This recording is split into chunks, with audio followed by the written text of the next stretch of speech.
Dr. Hana Kim wiped the sweat from her forehead as she stood in the hot sun of planet Kepler 442c. The red dirt stuck to her boots, and the thin air made her breathe harder than usual. She had been digging in this spot for 3 days now, and her back hurt from bending over the excavation site. "Found anything good yet?" called Ji-won Park from across the dig site. She was Hana's research partner and best friend. They had worked together for 5 years, exploring dead planets and looking for signs of old alien life. Hana shook her head and kept digging. "Nothing but rocks and more rocks," she said. Her small brush moved carefully across the ground, clearing away centuries of dust and sand. The planet Kepler 442c was not a pretty place. It had no trees, no water, and no life. The sky was always orange, and 2 small suns hung in the air like angry eyes. Most people would call it a waste of time to come here, but Hana knew that the most boring places sometimes held the biggest secrets. Their ship, the Eternal Dawn, sat on a hill about 1 mile away. It looked small against the empty landscape. Captain Minho Choi had brought them here after they found strange energy readings from space. The readings were weak but steady, like a heartbeat from underground. "Dr. Kim!" shouted Do-Yoon Lee from near the ship. He was their security chief, a big man with kind eyes who worried about everything. "The scanners are picking up something weird." Hana stood up and looked toward the ship. "What kind of weird?" she called back. "The energy readings just jumped way up. Whatever you're doing, keep doing it." Hana looked down at her dig site. She had been working in the same spot all morning, but now she noticed something different. The dirt here was darker than the rest.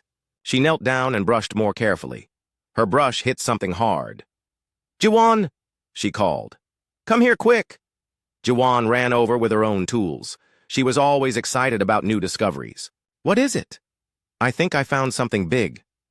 Hana's heart was beating fast now.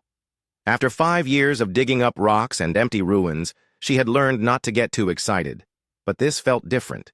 They worked together, brushing away dirt and sand. Slowly, a white surface appeared. It was smooth and curved like the outside of a giant egg. But as they cleared more dirt away, they could see it was much larger than any egg. "This is bone," whispered Ji-won. "But look at the size of it." The bone was as long as Hana's arm and as thick as her waist. The surface was covered in strange patterns that looked like writing, but not like any writing they had ever seen. The patterns seemed to glow slightly in the orange sunlight. "We need more help," said Hana. She pressed the button on her radio. "Captain Choi, we need the whole team down here and bring the big digging tools." Within an hour, their entire research team was working at the site. Captain Minho Choi was there with his steady hands and calm voice. Dr. Taehyun Seo, their computer expert, set up scanners around the bone. Even Do-Hyun Lee came down from the ship to help dig. As they worked, more bones appeared. Each one was huge, far bigger than any creature they had ever studied. The bones fit together like pieces of a giant puzzle. Soon they could see they were looking at part of a rib cage. "How big was this thing?" asked Captain Choi. Dr. Seo looked at his computer screen. Based on the size of these ribs, the creature would have been at least 20 meters tall. Maybe bigger. 20 meters? Ji-won's eyes were wide. "That's as big as our ship." Hana knelt next to the largest bone, a massive piece that might have been part of the spine. The patterns on its surface were more complex here, almost like a map or a story told in pictures. She reached out to touch it. "Wait," said Dr. Seo. "The energy readings are going crazy. Whatever you do, don't—" But Hana's hand was already on the bone. The world exploded in light and sound. For a moment, Hana felt like she was falling through space. She saw images that made no sense. Huge cities, strange creatures, battles among the stars. She heard voices speaking in a language she didn't know, but somehow she understood the feeling behind the words. Fear. Sadness, hope. Then everything went quiet. Hana found herself sitting on the ground with her team standing around her. Everyone looked worried. "Are you okay?" asked Ji-won. "You were only touching it for a few seconds, but your eyes went all white and you started speaking in some weird language." "What language?" asked Hana. Her head felt fuzzy like she had just woken up from a strange dream. "We don't know," said Dr. Seo. But I recorded it. Want to hear? He played back the recording. Hana heard her own voice, but she was speaking words she had never learned.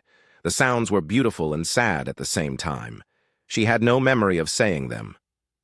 The energy readings went off the scale when you touched the bone, said Captain Choi. Then they dropped back to normal. What did you see? Hana tried to remember. Pictures. Like a movie, but in my head. There were cities and creatures and I think there was a war. A war?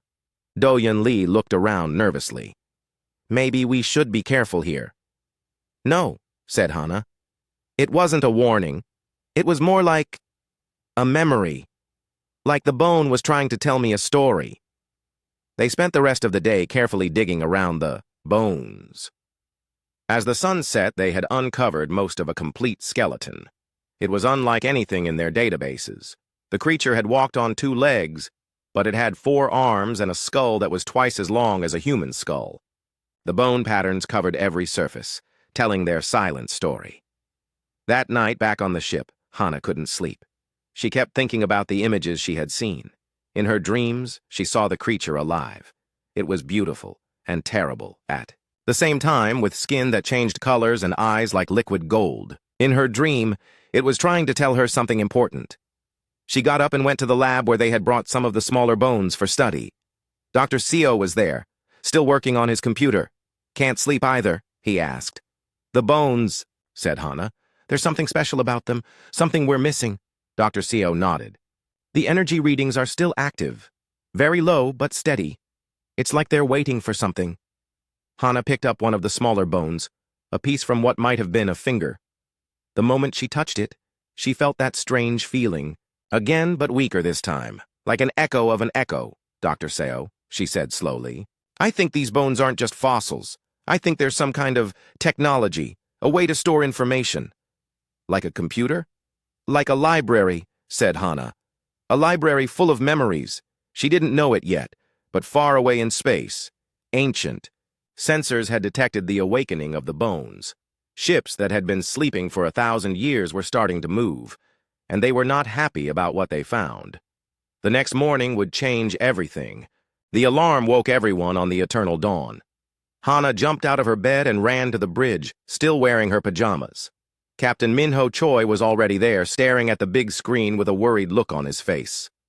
What's happening? Asked Hana. Ships, said Captain Choi. Big ones. They just appeared at the edge of the system. Hana looked at the screen. 3 dark shapes were moving toward their planet. Even from this distance, she could tell they were huge, much bigger than any human ship she had ever seen. Jiwon Park ran onto the bridge, followed by Dr. Seo and Do-Yun Lee. Everyone looked scared. How did they get here so fast? Asked Dr. Seo. There were no ships in this system yesterday. They didn't fly here, said Captain Choi. They appeared, like they came out of hyperspace right on top of us. Do-Yun Lee was checking his weapons systems. Captain, these ships are armed, really armed.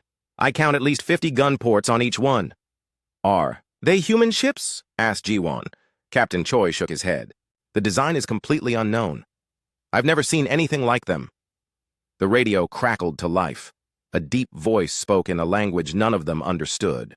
The words sounded angry and demanding. Can anyone translate that? Asked Captain Choi. Dr. Seo worked at his computer. The universal translator is trying, but it's having trouble. The language structure is completely different from anything in our database. The voice spoke again, louder this time. Then the translation computer beeped. Partial. Translation coming through, said Dr. Seo. Something about sacred ground, thieves, and death. Everyone looked at each other. That didn't sound good. They're talking about the dig site, said Hana. They must be talking about the bones we found. The alien voice spoke a 3rd time. This time the computer had a better translation. Humans, of the small ship. You have desecrated the holy resting place of Velthara the Creator. Return the sacred bones immediately, or face the judgment of the Catherian Empire. Captain Choi cleared his throat and spoke into the radio. This is Captain Minho Choi of the Earth vessel Eternal Dawn. We are peaceful researchers. We did not know this was a sacred place. We are willing to discuss this situation. The answer came quickly. There is nothing to discuss, human. You have touched the bones of our god with your dirty hands. This is the greatest crime possible. You have 1 day to return every bone, every fragment, every grain of dust. If you do not, we will turn your ship and your planet into space dust. The boy's radio went quiet. Well, said Do-Yoon Lee, that could have gone better. Captain Choi sat down heavily in his chair. How many bones did we bring up to the ship? Maybe 20 pieces, said Ji-won. Mostly small ones. The big skeleton is still down there. Can we pack everything up in 1 day? Asked the captain. Dr. SEO shook his head. Not properly. It would take weeks to safely remove that skeleton. If we try to do it in 1 day, we'll destroy it. Better than being destroyed ourselves, said Do-Yoon Lee. Hana wasn't listening to the conversation. She was thinking about the visions she had seen when she touched the bones, the images of cities and war and sadness. She was also thinking about the name the aliens had used, Velthara the Creator. Captain, she said, I need to go back to the dig site. Are you crazy? Asked Ji-won. There are 3 alien warships pointing guns at us, and you want to go digging? I think the bones are trying to tell us something, said Hana. Something important. Maybe something that could help us understand these Kitherians. Captain Choi looked at her for a long moment. Dr. Kim, I respect your scientific curiosity, but we need to focus on staying alive right now. That's exactly what I'm trying to do, said Hana. Think about it. These aliens traveled who knows how far to get here. They showed up within hours of us finding the bones. That's not a coincidence. Dr. Seo nodded slowly. She's right. The bones were sending out some kind of signal. Maybe they've been sending it for a long time. So the Kitherians have been looking for this place, said Ji-won. And we found it first. By accident, added Captain Choi. Was it an accident? Asked Hana. Or were the bones calling to us? Calling to anyone? Who could understand them? Do-Yoon Lee laughed, but it wasn't a happy laugh. You think dead bones called us here? Like a ghost story? Not ghosts, said Hana. Technology.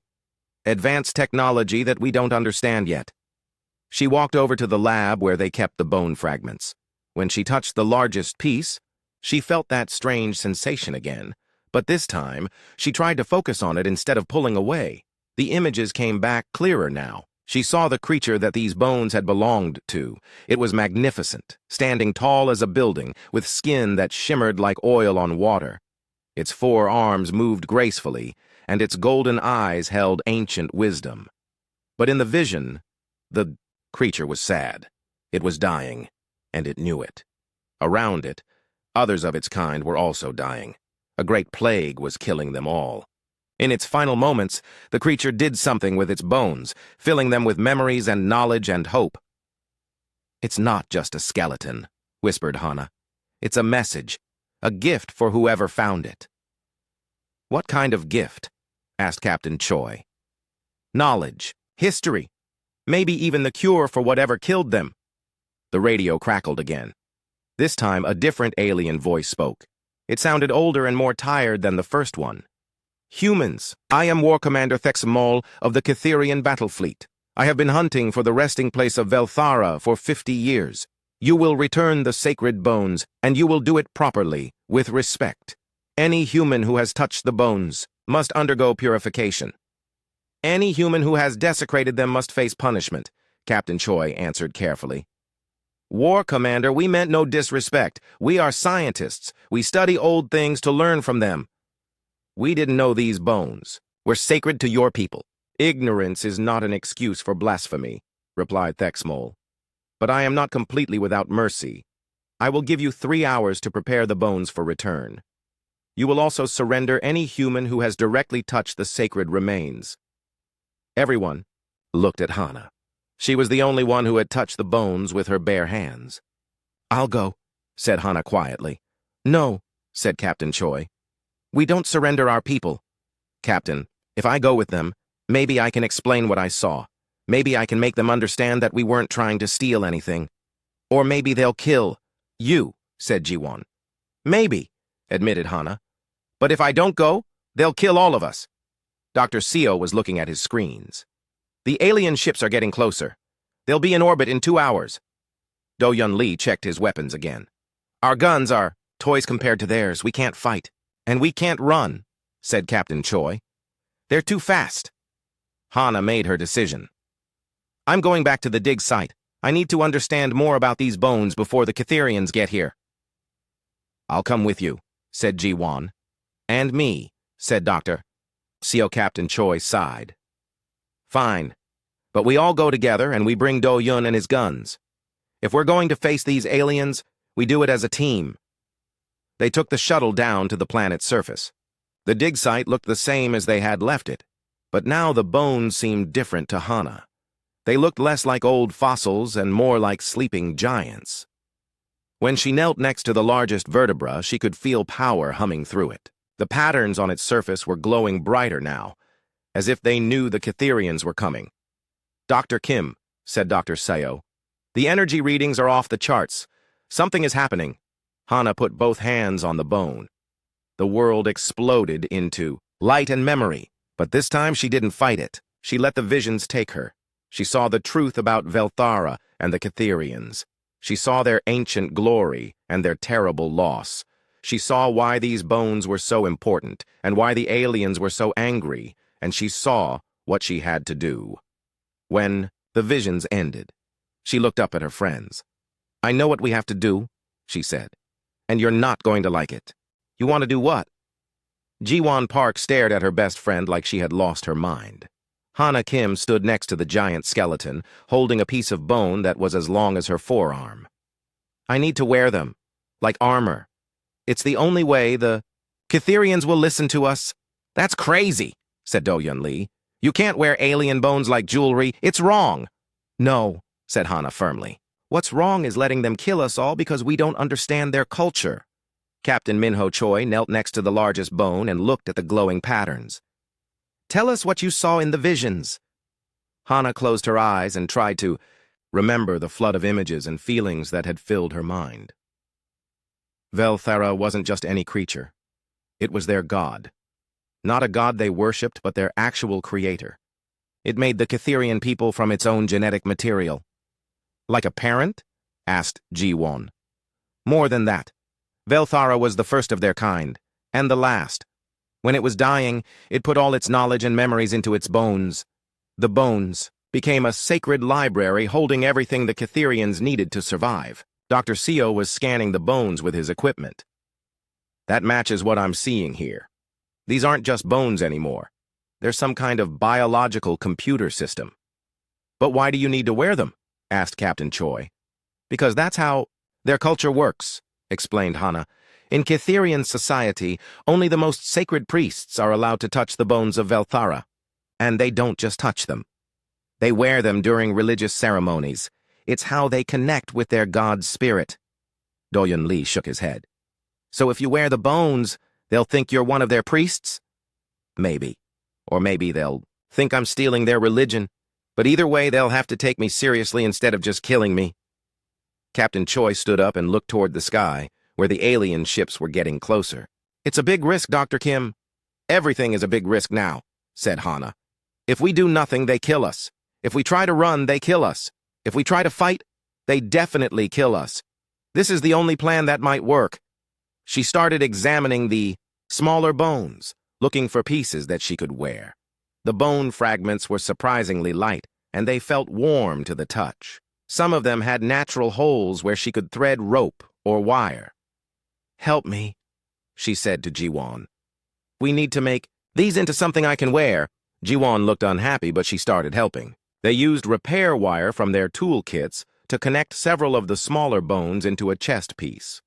Other bones could be tied to Hana's arms and legs like bracers. As they worked, the bones began to glow brighter. The patterns on their surface started to move, flowing like liquid light. This is incredible, whispered Dr. Seo. The bones are responding to your touch. They're activating some kind of program. When Hana put on the first piece, a curved bone that fit across her shoulders like a collar, the world shifted around her. Suddenly, she could see the dig site, as it had been millions of years ago. Instead of empty red dirt, there was a beautiful garden with strange trees and flowing water. Instead of orange sky, There were two bright suns shining down on a world full of life. "What do you see?" asked Captain Choi. "The past," said Hana. "This planet wasn't always dead. It was beautiful once. Green and alive and full of creatures." She put on more bone pieces. Each one brought new visions and new understanding. She saw the rise of the Catherian civilization, their golden age of art and science and peace. She saw them spread to other worlds, always following the teachings of Velthara. Then she saw the plague. It came from deep space, a disease that attacked the genetic code of every living thing. Worlds died in months. Entire species vanished overnight. The Catherians fought it with all their science and technology, but nothing worked. In desperation, they changed themselves. They made their bodies harder, stronger, more resistant to the plague. They became warriors because only warriors could survive. But in becoming warriors, they lost much of what made them who they were. The plague changed them. Hana said out loud. They used to be peaceful, like us, but they had to become fighters to survive. "Is the plague still out there?" asked Do-hyun Lee nervously. "No. It burned itself out millions of years ago, but the Catherians never changed back. They forgot how to be anything except warriors." Hana put on the last piece of bone armor, a fragment that fit around her forehead like a crown. The moment it touched her skin, everything changed. She was no longer just seeing visions. She was connected to every memory stored in the bones. She could feel Velthara's thoughts as if they were her own. She could understand the deep sadness that filled the Catherian god as it watched its children become something they were never meant to be. But she could also feel hope. Velthara had hidden something in the bones, a message meant for whoever found them, a way to help the Catherians remember who they used to be. "The bones were calling to us," she said. "Not to the Catherians, to us, to humans." Velthara knew that someday its people would need help remembering how to be peaceful again. "Why humans?" asked Ji-won. "Because we're like they used to be, curious and creative and willing to take risks. Velthara saw our potential even before we existed." The radio on Captain Choi's belt crackled to life. "Humans, this is War Commander Thexmol. We are now in orbit above your world. You will bring the sacred bones to the landing site immediately. Any delay will be seen as an act of war." Captain Choi keyed his radio. "War Commander, we are bringing the bones, but we request a meeting to discuss this situation." "There is nothing to discuss. Bring the bones and surrender the human who touched them. That is all." Hana looked at her friends. The bone armor felt natural now, like it had always been part of her. The patterns were glowing steadily, and she could feel power flowing through them. "It's time," she said. They loaded the larger bones onto their shuttle using gravity lifts. The skeleton was too big to move all at once, so they took the most important pieces first. As they worked, alien ships appeared in the sky above them. The Catherian vessels were unlike anything Hana had ever seen. They looked like giant insects made of black metal, with wings that moved and shifted as they flew. The largest ship was easily a mile long, covered in weapon ports and sensor arrays. 3 smaller ships landed near the dig site. Each one was still bigger than the Eternal Dawn. As their engines powered down, ramps lowered from their sides. The first Catherian to emerge was huge. It stood at least 3 meters tall, with 4 arms and skin that looked like polished armor. Its head was elongated and covered in ridges, and its eyes glowed with a pale blue light. It carried a weapon that hummed with energy. More Catherians followed, each one looking like a warrior born for battle. They moved with perfect coordination, spreading out to surround the human shuttle. The largest Catherian stepped forward.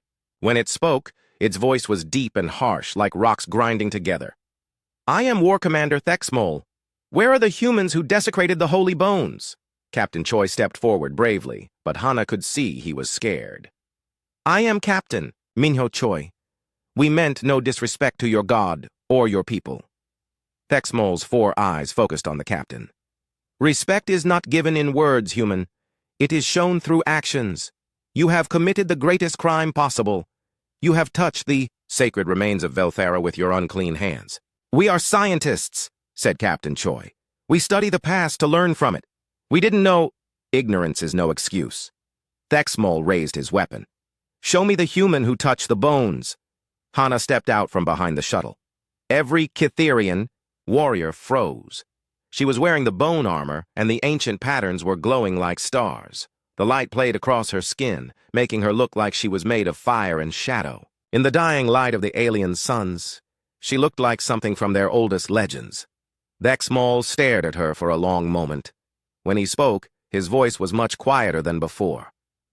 "What are you?" Hana stood perfectly still as dozens of alien warriors pointed their weapons at her. The bone armor felt warm against her skin, and she could feel ancient knowledge flowing through her mind.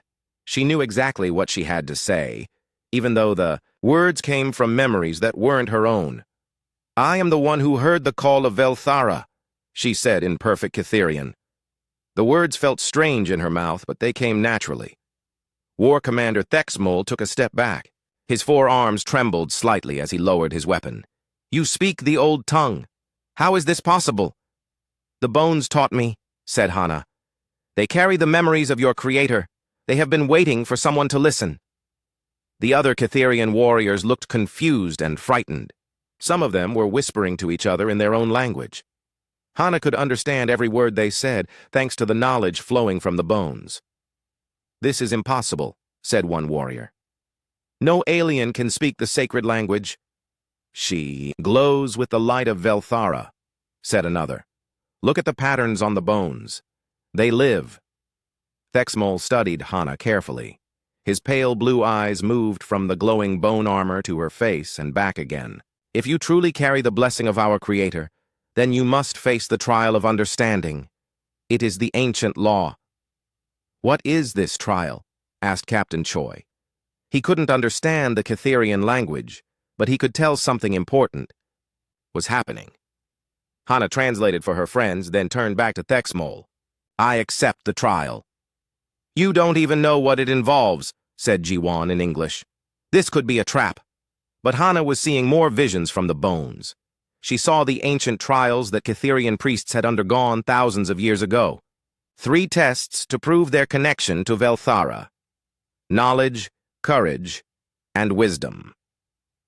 "The trial has 3 parts," she explained to her team. "First, I have to show knowledge of Kytherian history that only their priests should know. Second, I have to prove my courage in combat. Third, I have to demonstrate wisdom by interpreting the will of Velthara." "Combat?" Do-Yun Lee stepped forward. "You're not a fighter, Dr. Kim." "The bones will help me," said Hana. She wasn't sure how she knew this, but she felt certain it was true. Thexmol spoke to his warriors in rapid Kytherian. Several of them ran back to their ships and returned with strange devices. They set up a circular platform in the middle of the dig site, surrounded by glowing pillars. "The trial begins now," announced Thexmol. "First, the test of knowledge. You must speak the forbidden histories, the secret tales that only the highest priests may know." Hana stepped onto the platform. The bone armor grew brighter, and suddenly, her mind was filled with stories from the deepest past. She began to speak, her voice carrying across the empty landscape. She told the story of the First Awakening, when Velthara had created the Kytherian people from its own genetic material. She spoke of the Golden Age, when their civilization had spread across 100 worlds in peace and harmony. She described the coming of the plague and the terrible choices that had changed the Kytherians forever. But then she told stories that even Thexmol had never heard. Secret histories that had been lost for millions of years, preserved only in the bones of their god. "Impossible," whispered one of the warriors. "Those stories were lost before my grandfather's grandfather was born." "She speaks truth," said Thexmol, grimly. "The bones have accepted her. The first test is passed. The second test was combat." Thexmol himself stepped onto the platform, drawing a curved blade that hummed with energy. "You must face me in single combat. You may use any weapon. You choose." Hana looked around. She had never been in a real fight in her life. She was a scientist, not a warrior. But as she touched the bone armor, she felt strength flowing into her muscles. "I need no weapon," she said. Thexmol attacked immediately. He was fast and strong, his forearms moving in a deadly dance. But somehow, Hana could see his moves before he made them. The bones were showing her the patterns of Catherian combat, techniques that had been perfected over millions of years. She dodged his first strike and spun away from his second. When he tried to grab her with his lower arms, she jumped higher than any human should be able to jump. The bone armor was making her faster and stronger. "How does she move like that?" asked Ji-won. "The bones," said Dr. Seo, watching his scanner readings. "They're enhancing her physical abilities somehow." The fight went on for several minutes. Thexmol was clearly the better warrior, but Hana had advantages he didn't expect. She was smaller and more flexible than any Catherian. Her moves were unpredictable because she came from a completely different fighting tradition. Finally, she managed to get behind him and wrap her arms around his neck in a wrestling hold that her brother had taught her years ago. For a moment, they were perfectly still. "Yield," she said quietly. Thexmol dropped his weapon. "I yield. The second test is passed." The third test was the hardest. Hana had to interpret the will of Velthara by reading the patterns in the bones. But as she knelt next to the largest vertebra, she realized this wasn't really a test of her knowledge. It was a test of her wisdom. The bone armor was glowing so brightly now that it hurt to look at. The patterns were moving faster, showing her visions of the past and possible futures. She saw the Catherian Empire as it was now, powerful, but empty, conquering worlds because they had forgotten how to do anything else. But she also saw what they could become again. She saw them returning to their roots as explorers and teachers. She saw them working with other species instead of conquering them. She saw a future where the galaxy was peaceful, because the Catherians remembered who they used to be. "Velthara is not angry with you," she said to the assembled warriors. "Your creator is sad. Sad because you have forgotten the most important lesson." "What lesson?" asked Thexmol. "That strength without wisdom is meaningless. That conquering without understanding is empty. That you became warriors to protect life, not to destroy it." The biggest bone began to glow even brighter. Deep inside its crystal matrix, something was activating. Ancient programs that had been waiting for millions of years. "Your God left you a message," said Hana. "Not just in the bones, but in your genes.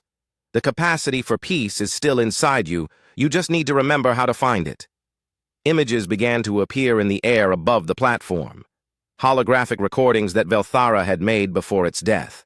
The Catherian warriors gasped and fell to their knees as they saw their creator for the first time in living memory. The holograms spoke in the ancient language, but Hana translated for her friends. "My children, if you are seeing this, then you have found someone worthy to carry my memories. Listen to them. Learn from them. Remember what you were before fear changed you. The plague made you strong," continued the hologram through Hana's translation. "But it also made you afraid. You conquered because you were terrified of being conquered. You fought because you forgot how to trust. But the plague is gone now. You can choose to be something else." Thexmol was crying. Tears ran down his armored face as he stared at the image of his god. "We have wandered so far from the true path.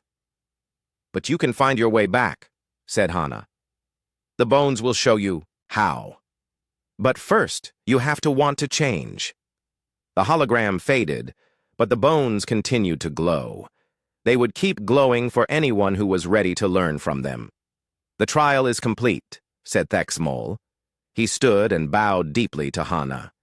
"You have proven yourself worthy to carry the blessing of Velthara. What would you have us do?" Hana looked at her friends, then back at the Catherian commander. "I would have you remember that strength and wisdom work best together. I would have you explore instead of conquer. I would have you teach instead of destroy. And in return? In return, we will help you. Humans are good at building bridges between different peoples. We can help you learn to work with other species instead of fighting them." Thexmol considered this for a long moment. "You ask us to change everything we are." "No," said Hana. "I ask you to remember everything you were." The war commander looked around at his warriors, then up at the stars where his fleet waited. "It will not be easy. Many of my people will resist. All important changes are difficult," said Hana. "But the bones will help. They carry the memories of better times. They can teach your people to dream of peace again. Thexmol nodded slowly. Then let us begin. 6 months later, Hana Kim stood in the main conference room of the orbital station they had built above Kepler 442c. She still wore pieces of the bone armor, though now they were crafted into more comfortable jewelry that she could wear every day. The bones had become part of her, glowing softly whenever she needed to access their ancient knowledge. Through the large windows, she could see Cytherian and human ships working together. The sight still amazed her. What had started as a near war had become the most important alliance in galactic history. "Dr. Kim," said Ji-Won Park, entering the room with a data tablet. "The Council of Species is ready for your presentation." Hana nodded and walked to the center of the room. Around the curved table sat representatives from 12 different alien civilizations. Some were humanoid, others were completely unlike anything from Earth. But they all had one thing in common. They had come here to learn about the miracle that had happened on this forgotten planet. At the head of the table sat War Commander Thexmol, though he no longer used that title. He had become Explorer Prime Thexmol, leader of the new Cytherian Exploration Corps. The change in him was remarkable. Where once he had been rigid and threatening, he was now curious and thoughtful. "Honored delegates," Hana began, speaking, in the common trade language that most species understood. "Thank you for coming to witness the signing of the Velthara Accords." She touched one of the bone fragments at her throat, and holographic images appeared above the table. They showed the dig site as it was now. A beautiful memorial garden where the skeleton of Velthara lay in state, surrounded by growing things from dozens of worlds. 6 months ago, this was a dead planet," she continued. "Now it's becoming a center of learning and cooperation. Cytherian scientists work alongside human researchers to unlock the secrets stored in these ancient bones. Together we've made discoveries that neither species could have made alone." One of the delegates, a tall being with crystalline skin, raised a tentacle. "Dr. Kim, how do we know this transformation in the Cytherians is permanent? They have been warriors for millions of years." Thexmol stood to answer. "Honored Zephi, I understand your concern. My people have indeed been warriors for far too long. But the bones of Velthara have shown us something we had forgotten. We became warriors to protect life, not to destroy it. Now we remember our true purpose." "It's not just about memory," added Hana. "The bones contain actual genetic templates from before the plague changed the Cytherians. We've been able to help them recover some of their original nature. They're still strong and disciplined, but they're no longer driven by fear and aggression. Doctor?" CO, who had become the station's chief technology officer, activated another hologram. "The transformation is measurable. Cytherian brain scans show increased activity in areas associated with empathy and creativity. They're literally becoming more like their ancestors. But they're also bringing their own gifts to this alliance," said Captain Minho Choi, who now served as the station's diplomatic coordinator. "Cytherian military technology has been adapted for exploration and rescue operations. Their ships are perfect for reaching dangerous areas that other species can't access." Hana smiled as she watched the delegates examining the data. The skeptical ones were starting to look convinced. "The most important discovery isn't scientific, though. It's cultural. We've learned that different species can complement each other in ways we never imagined." She gestured to Do-Yun Lee, who had been training with Cytherian warriors for months. He stood and demonstrated a fighting technique that combined human flexibility with Cytherian strength. It was beautiful to watch, like a deadly dance. "Humans are naturally curious and adaptable," explained Hana. "Cytherians are disciplined and incredibly strong. Together, we're able to solve problems that neither species could handle alone." "What about the bones themselves?" asked another delegate, this one resembling a large insect. "Are they still active?" "Very much so," said Hana. "But we've learned to use them responsibly. The knowledge they contain is being shared slowly and carefully. We don't want to overwhelm anyone with too much information at once." She touched the bone crown that she wore, and it glowed brighter. "The bones have also been teaching us about other extinct civilizations. Velthara's people weren't the only ones who faced the plague. There were dozens of species that left similar messages, hidden on worlds throughout the galaxy." This caused excited murmuring around the table. The possibility of finding other ancient knowledge stores was incredibly valuable. That's why we're proposing the Velthara Accords, said Captain Choi. A formal agreement between all our species to work together in finding and studying these sites. No more competitive excavation. No more hoarding of discoveries. Everything we learn gets shared with everyone. Thexamol activated his own holographic display, showing a map of the galaxy with dozens of marked locations. My people's ancient records mention many worlds where similar signals have been detected. With combined resources and knowledge, we can reach them all. And what happens to the knowledge we find? Asked the crystalline delegate. It goes into a shared database, said Dr. Seo. Every species contributes their own expertise, and everyone benefits from the discoveries. Think of it as a galactic library, where the admission fee is cooperation instead of money. Hana felt the bones pulse with warmth. They approved of this plan. Velthara had always believed that knowledge should be shared, not hoarded. There's something else, she said, her voice growing more serious. The bones have shown us visions of possible futures. Some are wonderful, with hundreds of species working together to explore the universe. Others are less pleasant. She didn't need to elaborate. Everyone in the room understood the alternative to cooperation. The choice is ours, continued Hana. We can continue the old pattern of competition and conflict, or we can choose something better. The bones can't make that choice for us.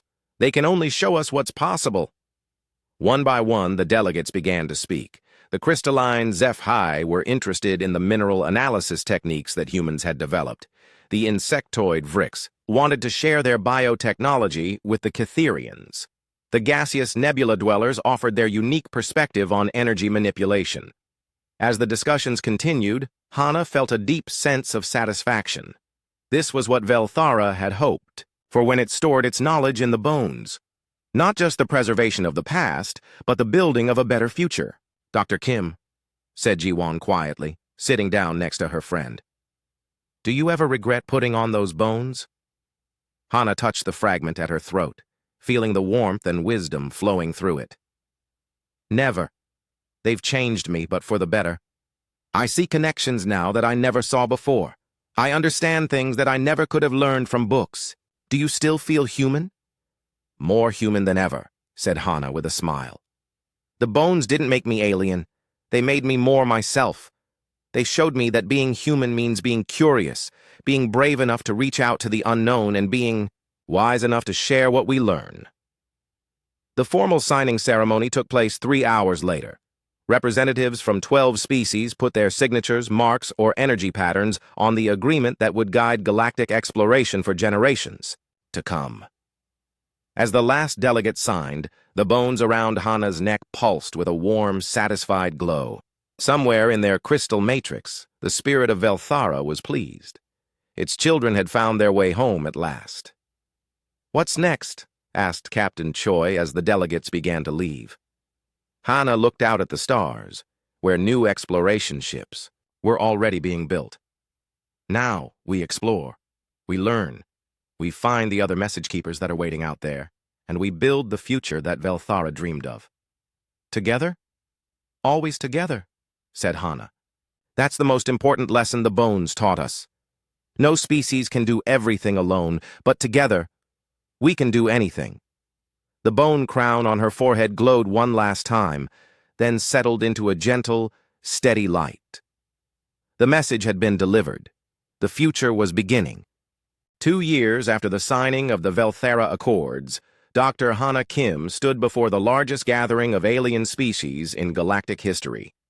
The Grand Assembly Hall on Nexus Station could hold representatives from 500 different civilizations, and today, it was completely full. She still wore the bone armor, though it had evolved over time. The original fragments had been joined by pieces from other ancient sites they had discovered. Each bone told a different story, held different knowledge, and glowed with its own unique light. Together they made Hana look like a living constellation. "Honored beings," she began, her voice carrying to every corner of the vast hall through translation devices that could handle hundreds of languages. 2 years ago, we were strangers to each other. Some of us were even enemies. Today we gather, as partners in the greatest exploration project the galaxy has ever seen. The audience was unlike anything that had existed before. Massive Catherians sat next to tiny flower-like beings from the Andromeda Spiral.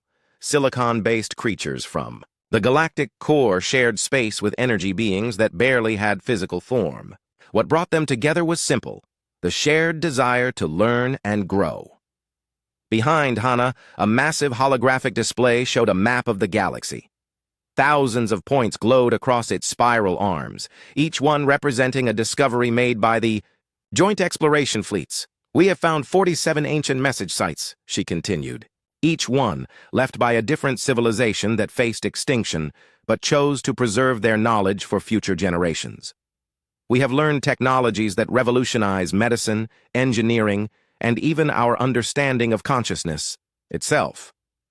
In the front row, Explorer Prime Thexmol nodded approvingly. The transformation in him and his people had been remarkable to witness. The Catherians had not lost their strength or discipline, but they had rediscovered their curiosity and compassion. They were still the best warriors in the galaxy, but now they used their skills to protect exploration teams and rescue crews. But our greatest discovery, said Hana, is not any single technology or piece of knowledge. It's the understanding that cooperation is not just better than conflict, it's the key to survival itself. She touched the central bone fragment at her throat, and new images appeared on the display. They showed the exploration fleets at work, Catherian ships providing protection while human researchers studied ancient ruins, gaseous beings analyzing energy patterns that solid creatures couldn't perceive, crystalline entities growing new technologies from mineral templates. Every species brings unique capabilities to our alliance, Hana explained. Humans excel at pattern recognition and cultural translation. Catherians provide unmatched security and logistics support. The Zephahai can analyze materials at the atomic level. The Vrix understand biological systems better than anyone. Together we can study sites that would be impossible for any single species to explore. A delegate from the far rim of the galaxy raised a mechanical appendage. Sacred Interpreter, it said, using the title that had spontaneously emerged among the various species. What of the warnings we have found? Many of the ancient messages speak of great dangers that destroyed their civilizations. Hana's expression grew serious. This was the shadow that hung over all their discoveries. You're right to be concerned.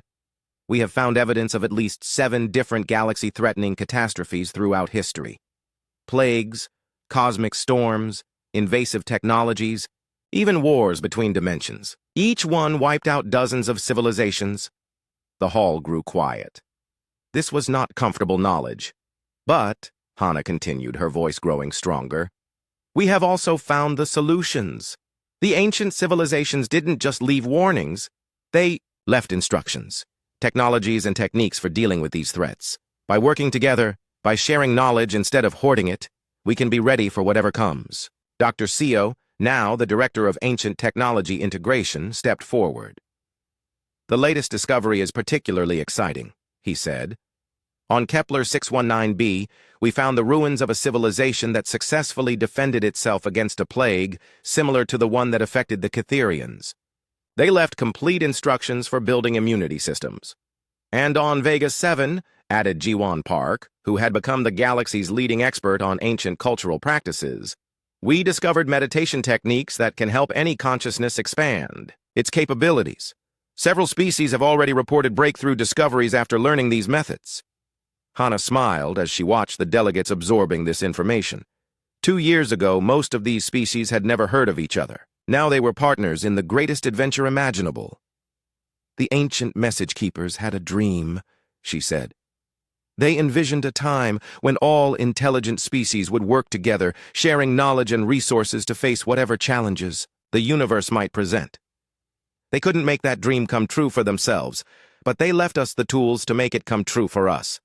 She gestured to Captain Minho Choi, who now served as the Supreme Coordinator of the Allied fleets. He activated another display showing the current exploration schedules. Next month, we launch the Deep Survey Project, he announced. 50 mixed-species crews will travel to the most distant parts of the galaxy, looking for signs of civilizations that might have survived the ancient catastrophes. If there are others out there, we want to find them. And bring them into our alliance? Asked a delegate. If they want to join, said Hana. But even if they don't, we'll share our knowledge with them. That's what the bones taught us. That information grows stronger when it's shared, not weaker. Do-hyun Lee, now head of the Allied Defense Corps, stood to address the assembly. His human frame was dwarfed by many of the alien delegates, but his presence commanded respect. We've also been preparing for less pleasant possibilities. If we encounter hostile forces, or if one of the ancient threats returns, we'll be ready. The Cytherians have taught us that sometimes you have to fight to protect what you love. But fighting is always the last option, added Thexmol. We have learned that most conflicts come from misunderstanding or fear. Usually those can be resolved through patient communication. Hana nodded. This was perhaps the most important lesson they had learned. The bones don't just contain technical knowledge, she said. They contain wisdom about how different types of consciousness can work together. They've taught us that diversity isn't a weakness to be overcome. It's a strength to be celebrated. As if responding to her words, all the bone fragments she wore began to glow brighter. The light spread through the hall, touching every delegate, regardless of their species or origin. For a moment they all felt connected, part of something larger than themselves. The ancient message keepers are gone, said Hana as the light faded. But their dream lives on in us. Every time we choose cooperation over competition, every time we share knowledge instead of hoarding it, every time we reach out to understand someone different from ourselves, we honor their memory. The Assembly voted unanimously to expand the exploration program and to establish permanent research stations at every discovered site. They also agreed to create a new institution, the Academy of Galactic Understanding, where beings from all species could come to learn about the ancient wisdom and how to apply it to modern challenges. After the formal session ended, Hana found herself on one of Nexus Station's observation decks, looking out at the fleet of ships that represented dozens of species. Jiwon joined her, as she often did for these quiet moments. Do you think Velthera could have imagined this? Asked Jiwon, gesturing at the incredible diversity of vessels outside. Hana touched the original bone fragment that had started it all. Even after 2 years, it still hummed with ancient wisdom. I think it hoped for something like this, but I don't think even Velthara could have imagined how beautiful it would be. Any regrets? Asked Jiwon. You could have stayed a simple archaeologist, digging up old pots and bones. Hana laughed. Simple archaeologist? I'm still digging up old bones. I'm just doing it on a slightly larger scale now. They stood in comfortable silence for a while, watching the ships prepare for their next missions. Human vessels with their clean lines and practical designs. Cytherian warships that looked like sleeping dragons. Crystalline craft that seemed to be grown rather than built. Energy beings that traveled in containers of pure light. What's next? Asked Jiwon. Tomorrow we leave for the Magellanic Clouds, said Hana. Long-range sensors have detected what might be an intact ancient city. If it is, it could contain knowledge from before any of the great catastrophes.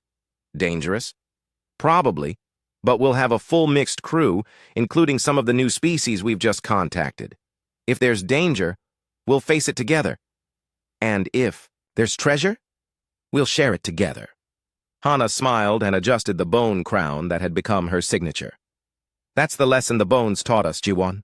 Alone, we're just individual species struggling to survive in a vast, dangerous universe. Together, we're something more. Together, we're hope itself. As they watched, the first ships of the new exploration fleet began to move, their engines creating trails of light against the stars. They were heading into the unknown, carrying with them the dreams of a dead god and the hopes of a living galaxy. Hana Kim, archaeologist and sacred interpretee,